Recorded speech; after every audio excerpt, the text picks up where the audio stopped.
तो चलिए अब हम क्लास 10th के लिए ट्रिग्नोमेट्री स्टार्ट करने जा रहे हैं। ट्रिग्नोमेट्री बेसिकली होती है आपके पास, ट्रिग्नोमेट्री होता है आपके पास सम ऑफ ट्राइंगल प्लस ज्योमेट्री। ठीक है, ट्राइंगल और ज्योमेट्री का मिलाप रिलेशनशिप क्या कहलाता है? ट्रिग्नोमेट्री कहलाता है। ट्रिग्नोमेट्री हम किस प्रकार से एक्सप्लेन कर सकते हैं? The branch of mathematics that deals with angles and lines, ठीक है, of A right angle triangle.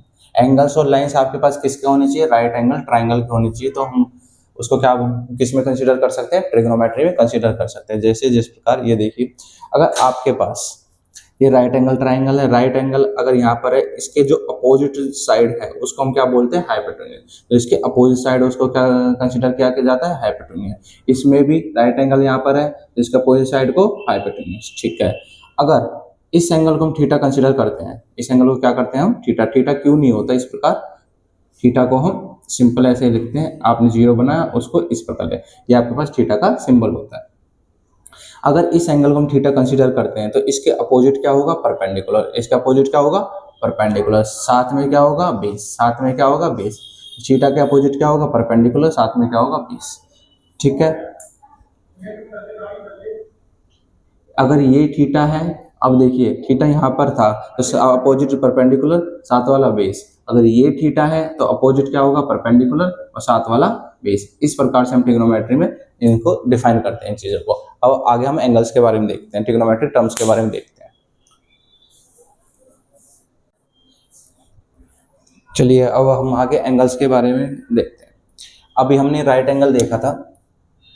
अगर ये हमारे पास में राइट एंगल ट्राइंगल है, राइट एंगल ट्राइंगल है, तो इसके अपोजिट साइड होगी हाइपोटेन्यूज, इसके साथ वाली साइड, इसके अपोजिट साइड होगी हाइपोटेन्यूज। अगर थीटा हम इसको कंसीडर करें तो इसके सामने वाला होगा परपेंडिकुलर, अगर इसके साथ वाला कंसीडर करें ये होगा बेस।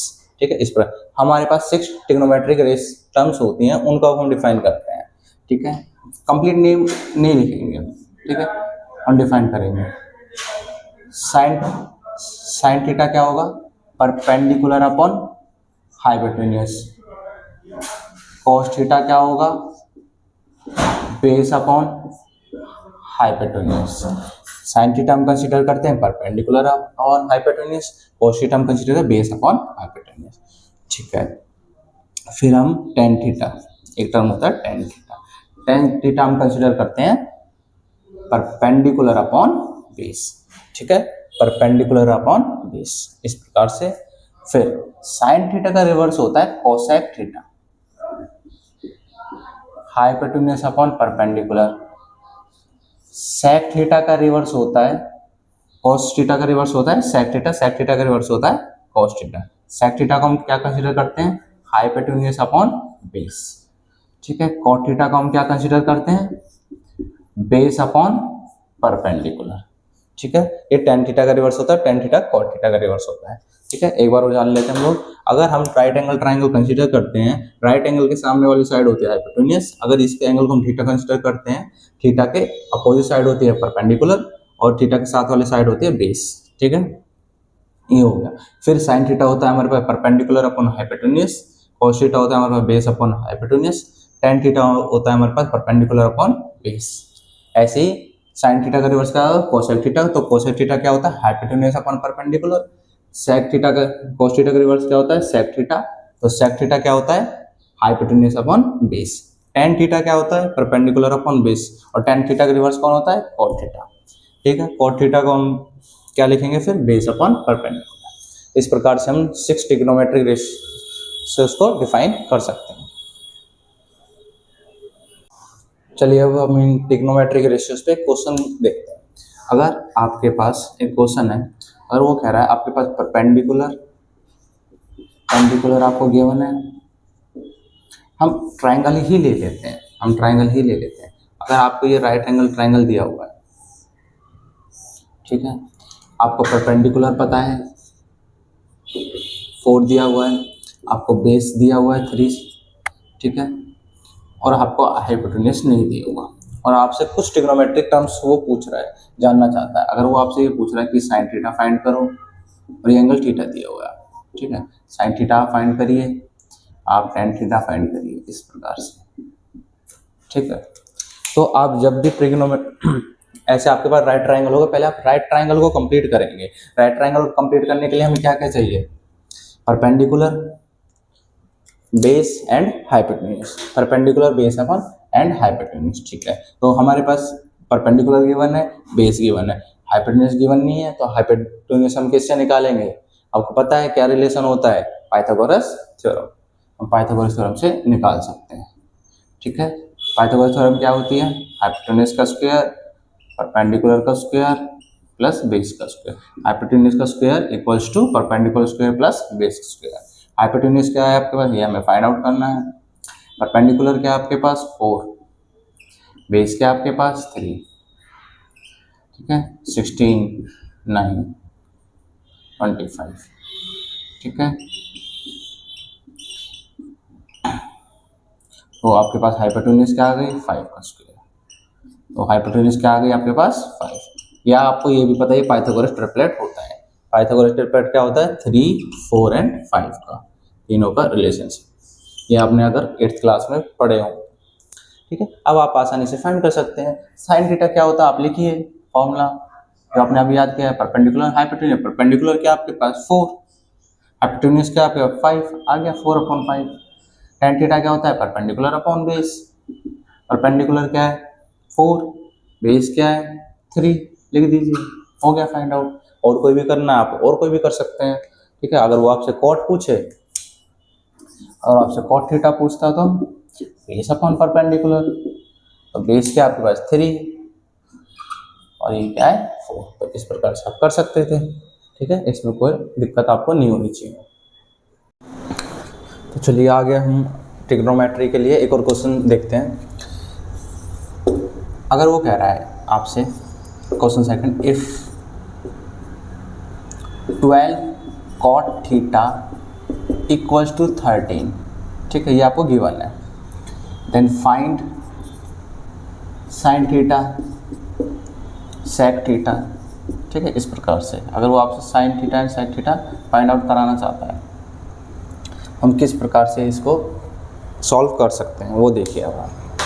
ठीक है, अब आपको पता है, चलो पहले हम इसको देखते हैं। 12 cot theta equals to 13, cot theta equals to 13/12।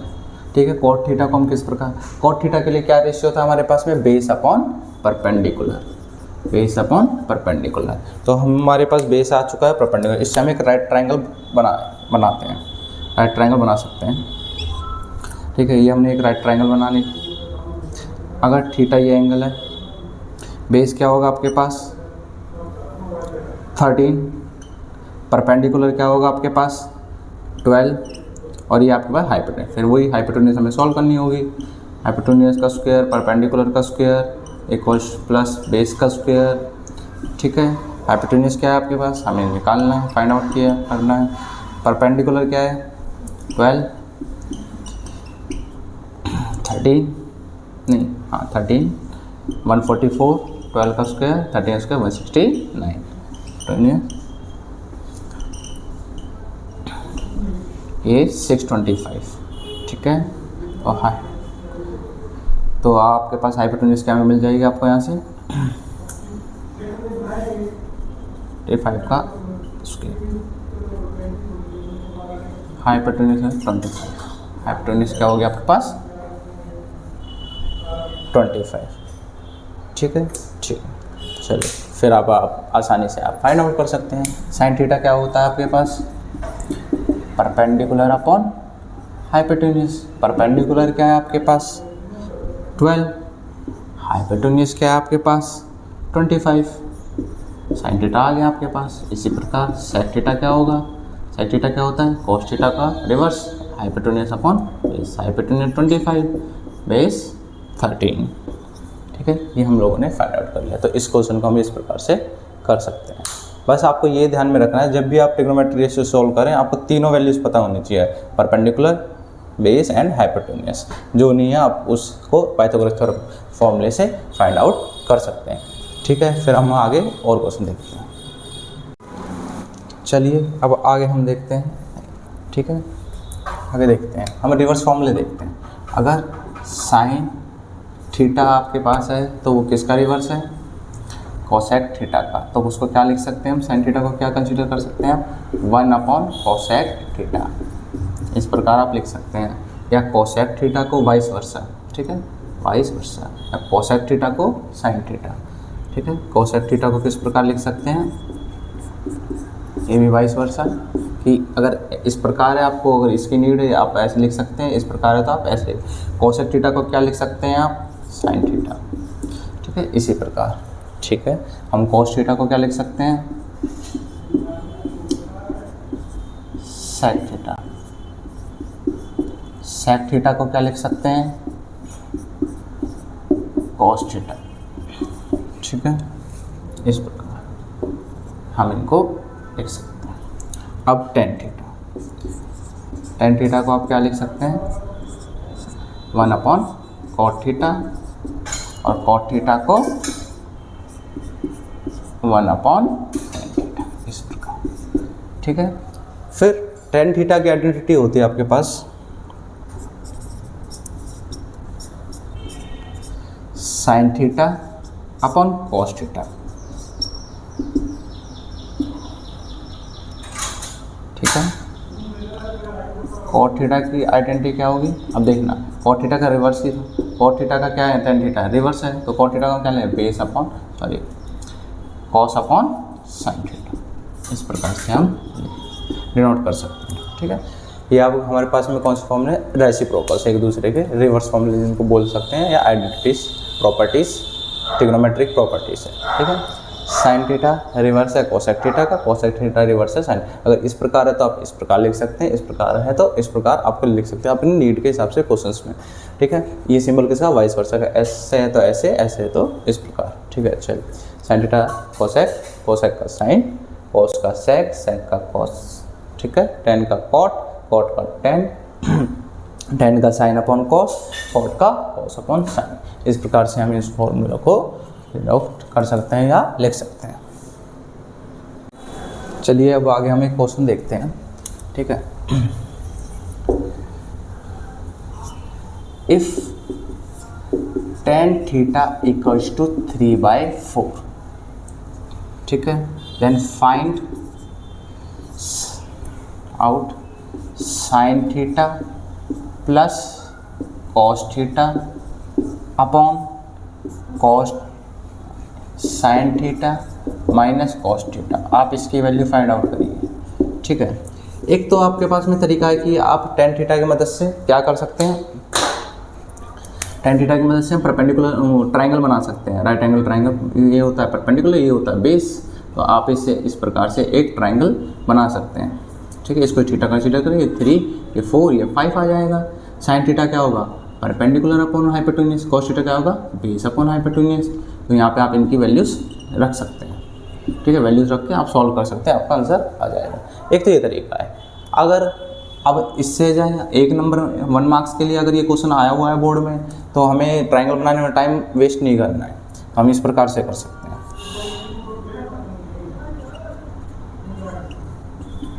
ठीक है। हम किससे डिवाइड कर लें, न्यूमरेटर को भी और डिनोमिनेटर को कॉस थीटा से डिवाइड कर देते हैं, ठीक है। Numerator and denominator divided by numerator and denominator divided by cos theta, क्योंकि मैं 10 चाहिए ना, साइन अपॉन कॉस क्या होगा 10, क्योंकि 10 की वैल्यू है हमारे पास, इसलिए हम 10 बनाने के लिए कोशिश कर रहे हैं। अगर कॉट होता तो साइन से डिवाइड कर देते, एट कॉट की वैल्यू आ जाती, ठीक है। इस प्रकार कट गए, ये कैंसिल आउट, ये cancel out. Sine upon cos अभी हमने देखा था क्या होता है, टेन थीटा, क्या होता है, tan theta plus 1, tan theta minus 1। इससे आपको जल्दी करते ओरल, अगर आपको ये आइडेंटिटी एक बार याद होगी तो आप ओरल कर सकते हैं इस क्वेश्चन को। ये tan theta plus 1, tan theta minus, direct values रखिए, 3/4 प्लस 1, 3/4 माइनस 1। अब आप यहाँ से एलसीएम लिए, अब यहाँ से एलसीएम लेंगे, 3 + 4/4, 3 - 4/4, 4 से 4 कैंसिल, 7/-1, तो -7 आंसर आ रहा है, ठीक है। आप यहाँ से भी निकालेंगे तब भी आपके पास वही वैल्यूज आएंगे। हम निकाल के देखते हैं, हम चलिए। साइन थीटा क्या बनेगा, 3/5, 3/5। कॉस थीटा क्या बनेगा, 4/5, 3/5 माइनस 4/5, फिर वही एलसीएम 5, 7, 5 माइनस 1, सेम आंसर आया आपके पास -7। आप किसी प्रकार कर सकते हैं, ठीक है।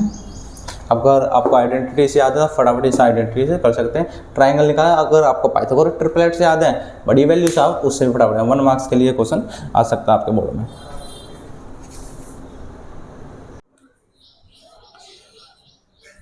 तो चलिए अब आगे हम ट्रिग्नोमेट्रिक टेबल देखते हैं। ट्रिग्नोमेट्रिक टेबल किस प्रकार से डिफाइन करते हैं 10th क्लास में। साइन जीरो की आपके पास क्या वैल्यू होती है? 0। ये आपको लर्न करनी है, ठीक है। Sine 30 1/2, sine 45 1/√2, sine 60 √3/2 and sine 90 1। इस प्रकार आपके पास साइन की वैल्यूज होती है 0 से लेकर 90 तक। आपको 10th क्लास में 0, 30, 45, 60 एंड 90 ये वैल्यूज लर्न करनी है, ठीक है। साइन 0 अब ऐसे कॉस क्या होता है? अब आपने ये टेबल लिखी ना 0, 1/2, 1/√2, √3/2, 1। अब इसको पीछे से लिखिए कॉस के लिए, ठीक है। तो cos 0 क्या हो जाएगा? 1। cos 30 क्या हो जाएगा? √3/2। cos 45 क्या हो जाएगा? 1/√2, सेम, ठीक है। अब ये 30 यहाँ आगे चला जाएगा। cos 60 क्या हो जाएगा? 1/2। cos 90 क्या हो जाएगा? 0, ठीक है। इस प्रकार साइन और cos आप लर्न कर सकते हैं। साइन और cos आप लर्न कीजिए और बाकी आपके पास खुद हो जाएंगे। जैसे अभी आपको पता tan क्या होता है? साइन अपॉन cos, 0/1, 0/1, तो 0/1 0 उसको आप किसी से डिवाइड करिए, क्या रहेगा? 0, ठीक है। तो आपको क्या ध्यान रखना है कि 0/1 आपके पास क्या रहेगा? 0 एंड 1/0 क्या रहेगा? वह नॉट डिफाइंड, ठीक है। 0 अगर किसी को डिवाइड करता है तो उसको हम डिफाइन नहीं कर सकते, क्या आएगा अभी, क्या नहीं आएगा 10th क्लास के, ठीक है। तो 0/1, 1/2 एंड √3/2, 2 से 2 दोनों में क्या हो जाएगा? ऐसे कैंसिल हो जाएगा, ठीक है। 2 से 2 क्या हो जाएगा? कैंसिल हो जाएगा। तो क्या बचेगा? 1/√3। ये 1/√2, 1/√2, √2 कैंसिल, क्या बचा? 1। √3/2, 1/2, 2 से 2 कैंसिल, क्या बचा? √3। 1/0 अभी हमने करा है कि 1/0 आएगा तो क्या आएगा? नॉट डिफाइंड, ठीक है। तो हम क्या लिखेंगे? नॉट डिफाइंड, ठीक है। कोसेक क्या होगा? कोसेक किसका उल्टा है आपके पास? किसका रिवर्स होता है? साइन का। साइन का 0, तो 1/0 लिखेंगे। तो 1/0 क्या होता है? Not defined. 1/0 क्या होता है? नॉट डिफाइंड, ठीक है। 1/2 का रिवर्स 2/1, 2 हो जाएगा। 1/√2 का रिवर्स √2 हो जाएगा। √3/2 का रिवर्स 2/√3 हो जाएगा। 1 का रिवर्स 1 हो जाएगा, ठीक है। ये हो गया। चलिए सेक का रिवर्स, कॉस का रिवर्स क्या हो जाएगा? 1/1 का 1, ठीक है। कॉस 30, सेक 30 का रिवर्स 2/√3 है। सेक 45 का रिवर्स √2, सेक 60 का रिवर्स 2, सेक 90 सेक किसका रिवर्स है? कॉस का। 1 का रिवर्स 1, √3 का रिवर्स 2/√3, 45 का 1/√2 का रिवर्स 2 √2, 1/2 का रिवर्स 2, 0 का रिवर्स 1/0। 1/0 क्या होता है? नॉट डिफाइंड, ठीक है। अब कॉट किसका रिवर्स होता है? tan का। कॉट का दो तरीके, या तो कॉट tan का रिवर्स लिख लीजिए या cos अपॉन साइन। किस प्रकार कर सकते हैं? tan का 1/0 का रिवर्स नॉट डिफाइंड, √3 रिवर्स 1 का रिवर्स 1, √3 का रिवर्स 1/√3 और नॉट डिफाइंड का रिवर्स क्या? नॉट डिफाइंड 1/0, तो क्या हो जाएगा? 0/1, तो मतलब 0। इस प्रकार से आप इन वैल्यूज को डिफाइन कर सकते हैं। ये हमारे पास ट्रिग्नोमेट्रिक वैल्यूज हैं, ठीक है। चलिए तो आगे हम और देखेंगे। तो चलिए अब हम आगे क्वेश्चन देख रहे हैं कुछ ट्रिग्नोमेट्रिक वैल्यूज के ऊपर, ठीक है। अगर आपके पास ये क्वेश्चन है साइन 60 डिग्री, कॉस 30 डिग्री, ठीक है, plus sign 45 degree and cos 60 degree, ठीक है। हमने कोई भी क्वेश्चन ऐसे कंसिडर कर लिए, कुछ वैल्यूज हम अब इसका आंसर करते हैं, ठीक है। आंसर किस प्रकार होगा? अब आपका वैल्यूज लर्न हो गई होगी। साइन 60 क्या होगा? √3/2, कॉस 60 का बीच में कोई गैप नहीं तो मल्टीप्लाई। कॉस 30 क्या होगा? हाँ cot 30 किसका रिवर्स था, पीछे से जो sin 60 की वैल्यू होती थी वही cos 30 की वैल्यू होती थी, क्योंकि हम पीछे से लिखते थे cos 30 को, ठीक है, cos को। तो cos 30 क्या हो जाएगा, √3/2 हो जाएगा ये भी। sin 45 1/√2, ठीक है। और cos 60 क्या होगा, जो sin 30 होता था वो cos 60 होगा, क्योंकि रिवर्स हम पीछे से लिखते हैं cos 60 को, तो वो sin 30 क्या होता है 1/2, तो ऐसे cos 60 क्या हो जाएगा 1/2, ठीक है। इसको हम एलसीएम ले लेते हैं, √3 × √3 3, 2 2 जा 4/2√2, ठीक है। एलसीएम ले लीजिए इसका। अब एलसीएम क्या आएगा इसका, आप ये बताइए। एलसीएम में क्या आएगा, तो 4 आ जाना चाहिए, ठीक है, और एक √2 आ जाना चाहिए, ठीक है। एलसीएम किस पर, 4 से जब इसको डिवाइड करें √2 बचेगा, √2 के मल्टीप्लाई इसके ऊपर वाले के साथ, न्यूमरेटर के साथ। अभी इस डिनोमिनेटर जब इसको डिवाइड 2 बचेगा, 2 के मल्टीप्लाई ऊपर। इस प्रकार आप कर सकते हैं, जो हमने जस्ट ऐसे एग्जाम्पल लिया था। अब आप इसमें करना चाहें रैशनलाइजेशन कर सकते हैं, रूट की वैल्यूज़ को नीचे नहीं छोड़ते, रैशनलाइजेशन आप इसमें कर सकते हैं, ठीक है। फिर बाकी हम आगे बुक्स के क्वेश्चंस देखेंगे, ठीक है। एक क्वेश्चन हम देख लेते हैं, एक और जनरली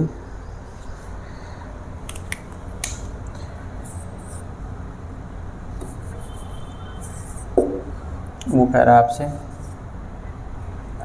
कुछ अलग वैल्यूज ले लेते हैं, cot 45 cos 60 ले लेते हैं, ठीक है, प्लस tan 30, इस प्रकार से, ठीक है। इस प्रकार से हम ले लेते हैं क्वेश्चन, ठीक है। और नीचे ले लेते हैं हम कुछ भी, हम ले लेते हैं cos 45, ठीक है, ये कंसिडर करते हैं। इसको हम सॉल्व करते हैं, क्या है, जस्ट हमने ऐसे एग्जांपल लिया है कोई, उनके वैल्यूज हम सॉल्व करने जा रहे हैं। cot 30 क्या होता है, पहले cot 60 क्या होता है याद करिए। cot किसका रिवर्स है, tan का, ठीक है। ऐसे आप कर सकते हैं दिमाग में, साइन और cos को याद रखिए आप, ठीक है। आपको प्रैक्टिस अपने आप हो जाएगी अगर दिमाग में याद आ रहा है। cot किसका रिवर्स है, tan का, तो tan 60 निकालते हैं हम पहले। tan 60 क्या होता है, क्या लिख सकते हैं, sin 60 अपॉन cos 60, इस प्रकार हम लिख सकते हैं। sin 60 क्या है, √3/2, ठीक है। cos 60 क्या है 1/2, 2 से 2 कट गया, क्या वैल्यू आ गई √3। अब tan क्या आ गया √3, tan किसका रिवर्स है, cos 60 का, तो cos 60 क्या हो जाएगा 1/√3, तो cos 60 क्या हो जाएगा 1/√3, प्लस ऐसी tan क्या होगा यहाँ से sin 30 upon cos 30, sin 30 1/2, cos 30 √3/2, √3 का ये 1/√3 आ गया, तो tan 30 जैसे वैसे ही आ गया। इस प्रकार आप कर सकते हैं। अगर आपको डायरेक्ट वैल्यू से याद है तो बहुत अच्छी बात है, आप डायरेक्ट भी वैल्यू से याद कर सकते हैं। cos 45 क्या है आपके पास 1/√2, एलसीएम लेंगे आपके पास क्या आएगा √3, ठीक है, 1/√2, तो क्या हो जाएगा ये, अगर आपको मल्टीप्लाई नहीं आती तो आप लास्ट वाली वैल्यूज फर्स्ट के साथ, ठीक है, या फर्स्ट वाला लास्ट के साथ, लास्ट वाला फर्स्ट के साथ, इस प्रकार से आप मल्टीप्लाई कर सकते हैं। तो √2/√3 ये आ गया, ठीक है। चलिए इसको आप रैशनलाइजेशन भी कर सकते हैं करना चाहें तो। इस प्रकार से आप फर्स्ट एक्सरसाइज 8.1, इस प्रकार से आप फर्स्ट एक्सरसाइज 8.1 8.2 सॉल्व कर सकते हैं। अगर आपको कोई भी डाउट है तो आप व्हाट्सअप कर सकते हैं, ठीक है। आपको क्वेश्चन सॉल्व कर, आगे हम ट्रिग्नोमेट्री में नेक्स्ट एक्सरसाइज देखेंगे और क्वेश्चंस की प्रैक्टिस में क्वेश्चन सॉल्व करेंगे। अभी तो हम ट्रिग्नोमेट्री को करेंगे, 2-4 लेक्चर्स ट्रिग्नोमेट्री के हम जारी रखेंगे, ठीक है। तब तक के लिए बाय।